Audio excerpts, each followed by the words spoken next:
Even everyone? No. This one is smart because now you can't see his text messages come. That's all. Anytime now. Vinny. Arne, well done. How was your first experience of a Champions League night at Anfield? A good one because it was a win. It wasn't an easy one, but that's normal if you play Champions League. There's always a lot of resistance. A lot of good teams play in the Champions League, and Bologna is one of them. You could also see the results tonight, where we saw maybe some surprising results. So it was good to win, clean sheet, some good individual performances. So positive overall. I think I heard you say in an interview earlier, though, as well, that there was room for improvement again. You also said that after Wolves. So what does it say about your side that when you're not necessarily at your best levels, that you're able to churn out wins like this? Yeah, the thing is, you will probably never reach perfection. You're always aiming for perfection, but you will never reach this. But we can improve. We have to improve. That's clear. But there are also a lot of positives to take from tonight and also from the other games. But there was a spell in the game where I think we didn't control. They were threatening us more than I would like to see. But again, this is normal. I saw a lot of games yesterday. I saw some games before we played in the Champions League. It's never that only one team plays. There are always two teams playing. And I think for most part of the game, we controlled. We had more ball possession, but they threatened us, especially last phase of the first half a few times as well. Arne, could I just ask you about Mo Salah, because he scored obviously a very good goal for Liverpool's second. He'd become the first Liverpool player to score in 5 Champions League home matches for them. In 5? 5 Champions League home games for Liverpool. Okay. Yeah, what can I say about Mo? What you saw today is what you get. If you bring him often enough in positions like this, he can score a goal. He had a great assist as well. I think the second one, if you look at the way he scores it, I can understand everybody is talking about the finish because it was a fantastic finish. He had almost the same one just before. But it wouldn't do justice to Virgil, to Diogo, to Dom and to Trent if we only talk about the great finish, because Virgil played a fantastic ball through, Diogo dropped, turned, Dom was again involved. He was involved in the first goal as well.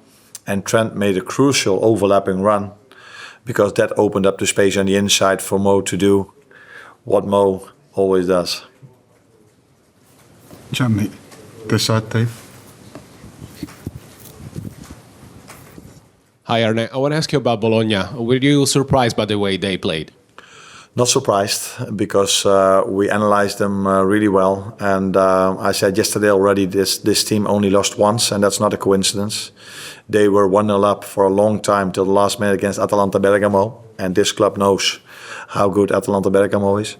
So I was not surprised, but maybe I was impressed how they were playing here, not afraid to play the ball out from the back, and not afraid to play man v man all over the pitch for 90 minutes long. And if I look at us, but maybe the other manager will say, yeah, that's what we create. But the amount of times we could have played the last ball in an overload, so we had more players than than Bologna had, but then missed out on the pass, that happened far too much for us. But yeah, maybe that's also a quality of them. Tim? You've had a few months to work with Darwin Nunez. What is how do you see him in his form? Because he didn't have a great Copa America. He hasn't scored. He scored 1 goal for Liverpool since April, and today he may have looked a little bit off the pace. I don't think it's really honest to say he only scored 1 for Liverpool, because you also have to look at the playing time he got, and I think it was his first start of the season. So I don't look at it, and in the way you do that, only focus on the individual. I think in the first hour we didn't create a lot of chances for him as well, because we missed out on a last pass on numerous occasions. If we would have done better, that probably would have led to chances for him as well. His home game against, was it Bournemouth? Great goal, yeah. And today he was also involved in a team we faced that was really hard and tough on him, and his teammates didn't always found him when they could have. So it's a bit early after 3 games to say he only scored 1. For me, that's a bit too early. Fast Michaels of the hour on this side.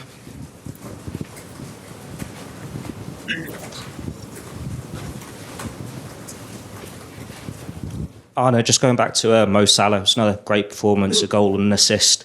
He's thriving in the Premier League, he's thriving in the Champions League.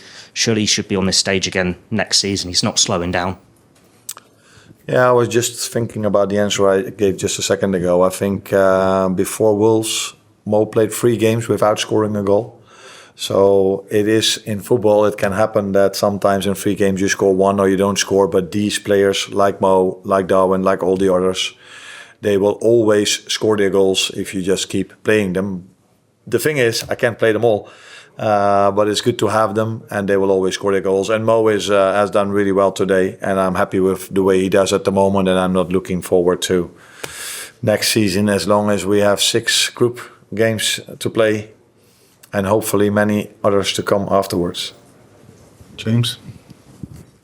Arne, you mentioned yesterday about Bologna's man-marking approach. How important was Ryan Gravenberch tonight in terms of getting out of tight situations and then putting your team on the offensive? Because he just seems to be going from strength to strength at the moment. Yeah, there are a few ways how to overload or outplay them, and one of them definitely is a player that can drive with the ball, dribble with the ball, outplay someone. Because if you then outplay someone, you immediately have an overload, and that is what happened. I think after 2 or 3 minutes already, when Ryan turned away again from a good pass from Virgil, and he was outstanding again today, Ryan, with his dribbling ability. And that was important against this team. But if we only focus on the dribbles he had, we forget maybe how important he is without the ball, where he does a lot of work and wins a lot of second balls as well. Andy, last one. Just get the mic across to Andy.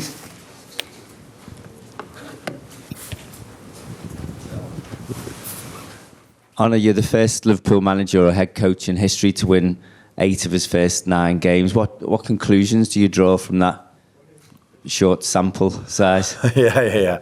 I don't draw many conclusions to that, but it is nice. So many incredible managers have worked here, doing so many special things. The only thing is, I don't hope that the only thing where people remember me in 1, 2, 3 years, you never know how long I can be here, but if they only say, yeah, that's the manager that only won 8 out of his 9 games, I'm hoping to do more special things than winning 8 out of 9 games. But it says a lot about many things. It also says a lot about how Jurgen left this club, the squad I inherited, how much work rate the players put in, and how much my staff members are helping me to get these results. But again, hoping to do more special things than only be remembered for 8 wins out of the first 9. Thank you. You're welcome.